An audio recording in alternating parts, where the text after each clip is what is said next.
Hello and welcome to Shaka Extra Time. I am Paul Ndiho. Joining me from his home in Arlington, Virginia is Shaka Sali himself, aka the Kabale Kid. Hello, Shaka. Hello, Ndugu Paul. How are you? I remain simple, easy, and as some of my fans have suggested, an awesome son of Mother Africa. Let's get into it. There's a lot of excitement here. The Democratic nominee for President, Joe Biden, finally unveiled his running mate, and that is Senator Kamala Harris. Let's start there. Your thoughts on Senator Kamala Harris and whether or not this pick was a great pick? Well, it seems to me from everything I have seen, everything that I have heard about it, it seems to have been overwhelmingly welcomed, really, especially for the supporters of the Democratic Party. And of course, it was also equally welcomed very differently by the Republican Party of President Donald Trump. Senator Kamala Harris seemed to be a front runner right from the word go. And as, of course, Joe Biden said, one of the important aspects that made Kamala Harris an overwhelming choice was a previous relationship between Kamala Harris and Beau Biden. Beau Biden, the late, of course. Kamala Harris, let's face it, she's a very, very smart lady in her own right. Not only was this choice, of course, particularly historic, but she is the type of person who actually is used to history, making history. Mind you, she was the first black woman district attorney of the great city of San Francisco. She was also the first black woman attorney general of the largest state in the Union, the Golden State of California. She was also, she's also, of course, as you know, a junior senator from California. She seems to have had so many firsts. So she could eventually become the first female president of the United States. It's quite possible because, after all, when you think about it, if Joe Biden wins the November elections, she becomes the vice president, and as they say, a heartbeat away from the presidency. So it seems to me that she really has a great opportunity to be groomed for the possibility of being, at some point, the occupant of 1600 Pennsylvania Avenue, arguably the most celebrated, most influential political address in the world. What does she specifically bring to the ticket or to the table? First of all, she is one of those people you wouldn't have any doubts about talking about how competent she is. You've seen her on television. Absolutely. Operating in her capacity as a senator, especially when you look at her in the Judiciary Subcommittee of the U.S. Senate. The kind of questions that come from her when she's interviewing some of the senior Trump administration officials, when she's seeking some sort of accountability, you cannot doubt the kind of skill that that lady has. She is an incredibly charming individual.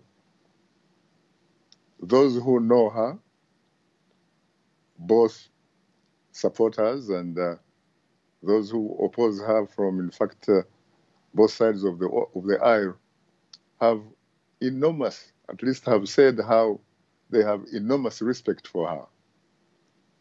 They consider her to be an incredibly smart woman, an incredibly urbane woman, sophisticated, but someone that has feelings, someone that has empathy and sympathy, especially for the small guy.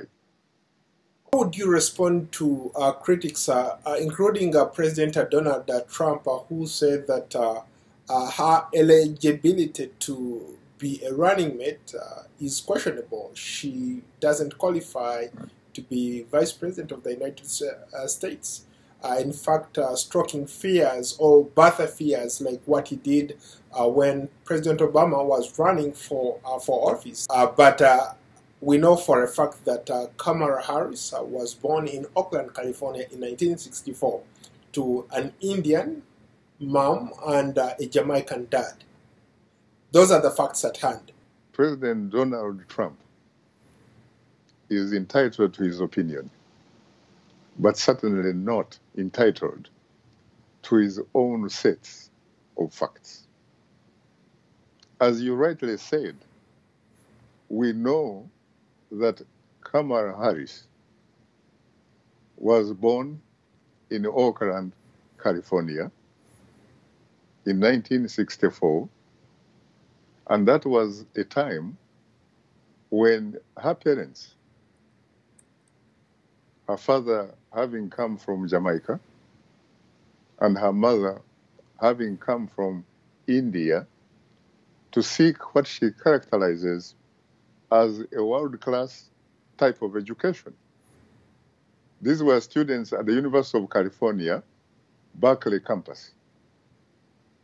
And she talks about how they met, especially, not so much on campus, because her father was studying economics and her mother was studying science. As a matter of fact, she's a cancer researcher. They met in the streets of Oakland when they were basically participating in the civil rights movement, the civil rights protests. She talks about how they, in fact, used to take her as a young girl, to take her in those protests. And so she's a kid who was born on American soil. She's somebody that really leaves no doubt where she came from. Let's go to our first commenter from Abuja, Nigeria. Let's go to Emmanuel Ojefon.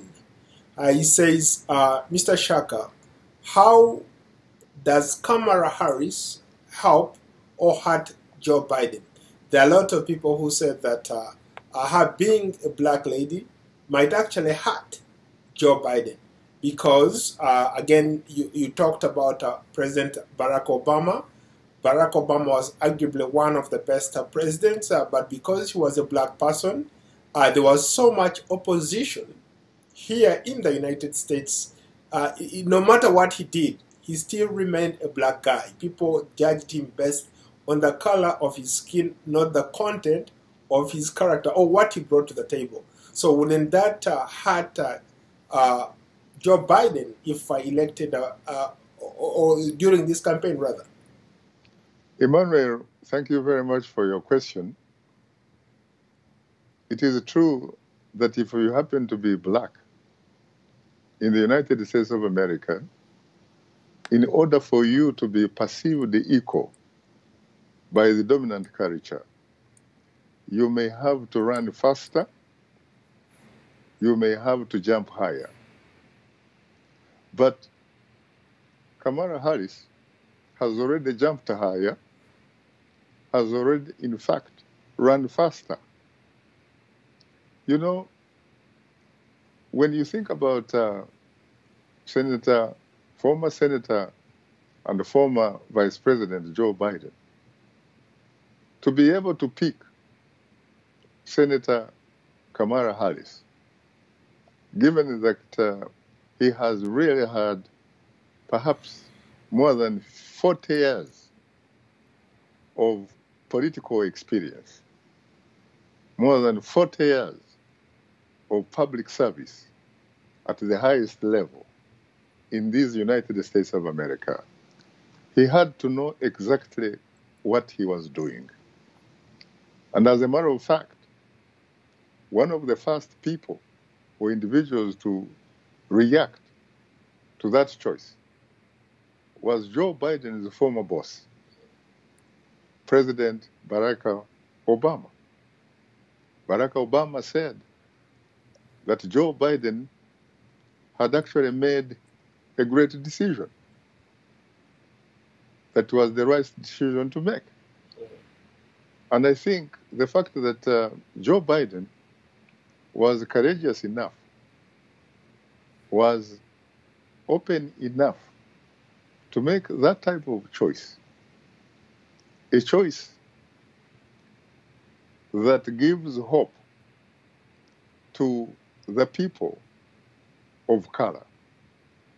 Kamala Harris, as you know, happens to be an individual who represents two races. His father having come from Jamaica, he's black. His mother having come from India, Southern Asia. And guess what? When you talk about her marriage, her husband is white. Her husband belongs to the dominant culture. So in fact, when you look at the team of Kamala Harris as a running mate of former Vice President Joe Biden, you're looking at a couple, a political couple that reflects the real America. In fact, it was Michelle Obama, the former First Lady of the United States, who said that with Kamala Harris getting the opportunity yet to break another glass ceiling, it gives hope, courage, encouragement, motivation, and inspiration to some little black girls, some little brown girls, some little Asian girls. I think we are looking at a huge political asset. Shaka, you bring up a very good point. As a father of two young daughters, I want them to dream about being a president of the United States. I want them to look at Kamala Harris. One of my daughters is fascinated by Nancy Pelosi, the Speaker of the U.S. Congress. She wants to be Nancy. Very good. Absolutely, she wants to be a Nancy Pelosi. Whenever she sees her, whenever she sees her on television, she's like, "Daddy, can you take me to go and meet Nancy Pelosi?" So I think I'm making arrangements to make that happen. And the fact that you talked about what she brings to the table, I could not agree with you more. I think her being there, it opens up so many opportunities for a lot of young women out there who look at some of these positions and they say, under no circumstances can I be part of that club. But here we are talking at a potential vice president for the United States of America. A potential vice president who, as I said earlier, will be a heartbeat away from the presidency. We can talk glowingly about Kamala Harris, but we also have to be politically realistic. Yes, she has a lot of critics, and let's get there. She has definitely a lot of critics, and most of them, of course, are Republican or right-wing political people. And they have, in fact, begun to throw what you would characterize as the kitchen sink at her. Let's go to Johnson, who's talking about... Johnson is in the U.S. state of Minnesota. He says that I like your discussion, but I hope that you can answer my question regarding Kamala Harris's time as the Attorney General of the U.S. state of California. Yes, we might talk about her in a very positive light when she was the #1 law enforcement officer in the U.S. state of California. She did lock up a lot of black people.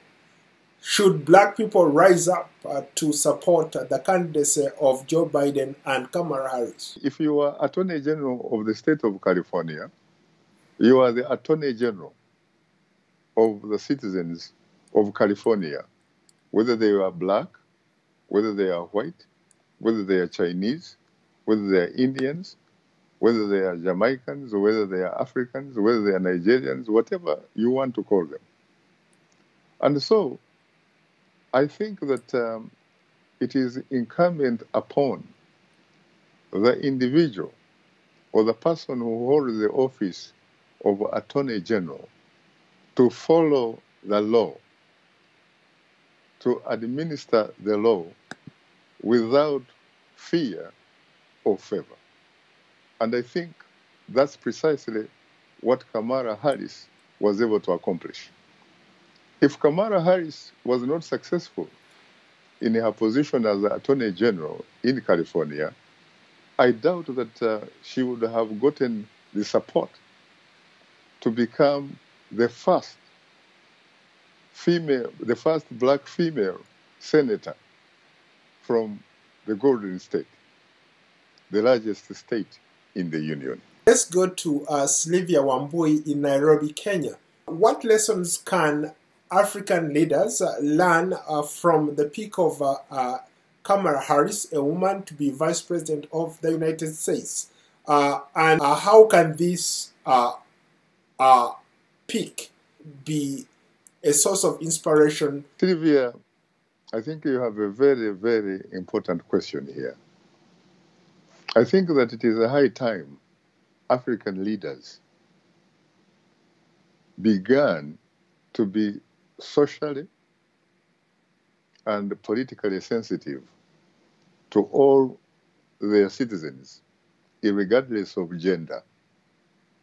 African leaders should begin looking at female citizens as equal members of their communities. And I think that has already begun to happen on the African continent, Sylvia, because the last time I checked, at least Liberia provided an example. When it elected, or it was the first African country to democratically elect the first female president of Liberia, Ellen Johnson Sirleaf. I could also add that we've had two other female presidents. In Malawi, we had Joyce Banda. In the Central African Republic, we had Catherine Pamba as presidents of those respective countries. That is correct, except that for the latter two, they became presidents who succeeded to those positions through appointments or through divine intervention. No matter what a lot of critics have said about President Trump, he's still looking good in terms of where he stands with his base. His base has not shifted at all. These are people who do anything to get him reelected. So what does candidate Joe Biden and Kamala Harris do at this point really to win those people from Trump? President Donald Trump, regardless of how weak he may seem to be, he still remains an incumbent president. And the incumbency comes with a lot of assets. But it seems to me, when you look at some of the metrics, when you look at some of the public opinion, for example, measures or polls, you can clearly see that this seems to be an election, not an election really which is being competed on a level playing field, but perhaps an election which could end up being a referendum on the incumbent president, Donald Trump. Your point is well taken, but there are a lot of people who say that we've seen these polls before. When President Trump was running against Hillary Clinton, almost every other poll had it all wrong. They had Clinton winning the presidency. And here we have President Trump. In addition, there are those people who said that Trump has done very, very well in terms of economic recovery. Until recently, when COVID hit, the economy was looking really, really good. That's why he has been able to keep his base, to hold on to his base.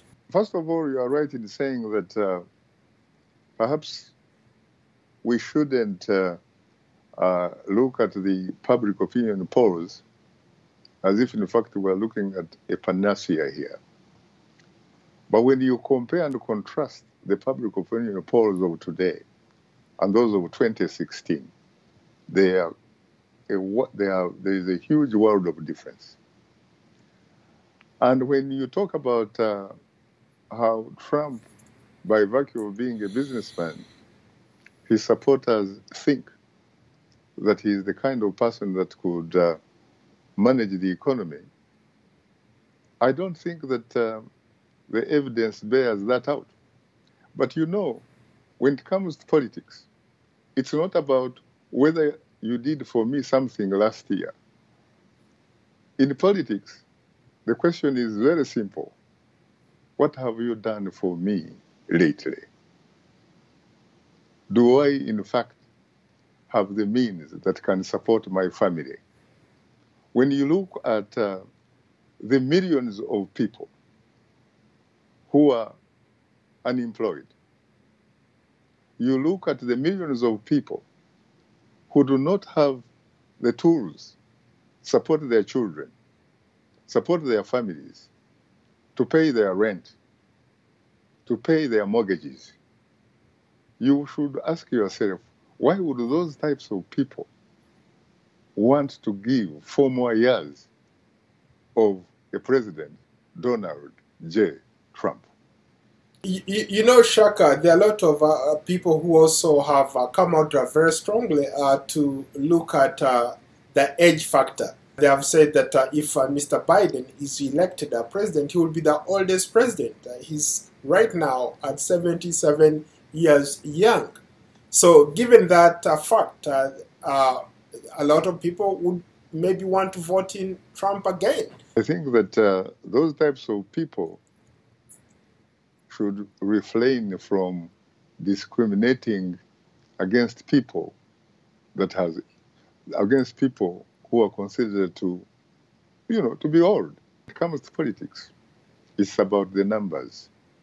That base that you are talking about that supports President Trump has never risen to more than 40%. We saw this happen during Clinton versus Trump. At some point, all these pollsters were talking about how the magic number, Clinton was going to hit the magic number by capturing a few states.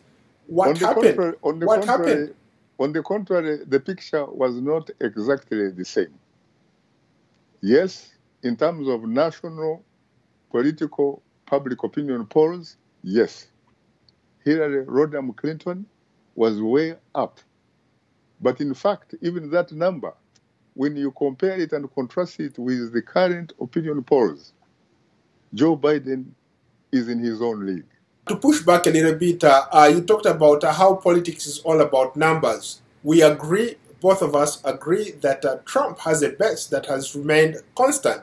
It will either go up or go down. That's a fact, right? Now, Joe Biden, on the other hand, doesn't have that base. Even the Democrats are still divided. A lot of people that I've talked to, they're like, you know what,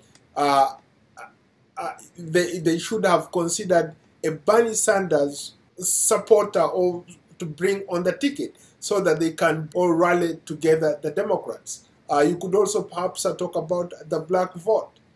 Even if all the blacks in the United States were to vote for the Democrats, I don't think if the white people decided to vote for Trump, I don't think the black vote would make a difference. We can say, for example, that the type of voter who supports Trump, especially those who come from the dominant culture, they are those people who do not have a college education.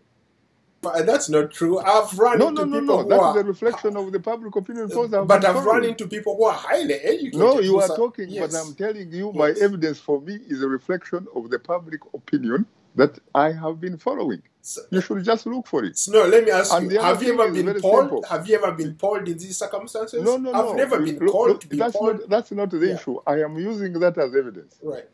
I don't have any other metric that will give me the confidence to do the kind of analysis that you'd like me to do. I can only use the facts that are available to me. And the other thing is, by the way, you talk about how the Democratic Party is divided. Yes, it may be divided, but in fact, with the announcement of Kamala Harris as the running mate, there is a ton of evidence that the party is in fact more than at any one time very united, including even the people from Bernie Sanders. It did work. It did work for Hillary Clinton. Most women shied away. They didn't even vote for a woman president. Wait a minute. As a matter of fact, if there is any party that is very badly divided, it is the Republican Party. You remember you and I having these kinds of conversations where I actually said, I called it out. I said, Trump is going to win this election. You called it out, but yes, you remember that? That was, you called it out. I agree. And the stakes could not be different. Yes, the stakes could not be different. The stakes could not be different at the time. My brother, yes, that was 2016. This is 2020. Yes, there are a lot of people who maybe don't like the direction where this country is going, but there are also people who are equally interested in seeing President Trump re-elected. If you are following the story, you can't argue like that. So what do you mean? Overwhelmingly, whether they are women, in fact, Joe Biden is, in terms of, again, the public opinion polls that you have problems with. You just look at, for example, the differences between women who support Trump and women who support Joe Biden. And I'm not simply talking about black women. I am talking about white women, even suburban women voters. But last time, that experiment did work with Clinton. Why should it work now with a black woman? There is a very big difference. First of all, Clinton was not perceived to be a real, quote-unquote, human being who could relate with the ordinary woman. So it's Kamala Harris. Kamala Harris is more of an elitist. No, I have seen the reaction is completely different. I mean, and by the way, people do not vote for a vice president. They actually vote for the head of the ticket. So no, based on what we have seen before. Almost every woman is basically reacting very favorably. So that's what happened when Clinton came into play. Everybody was for the first time, the United States was going to have a female president. No, I disagree completely. From day one, I disagree. Well, thank you so much, Shaka. You're most welcome, Ndugu. Yeah.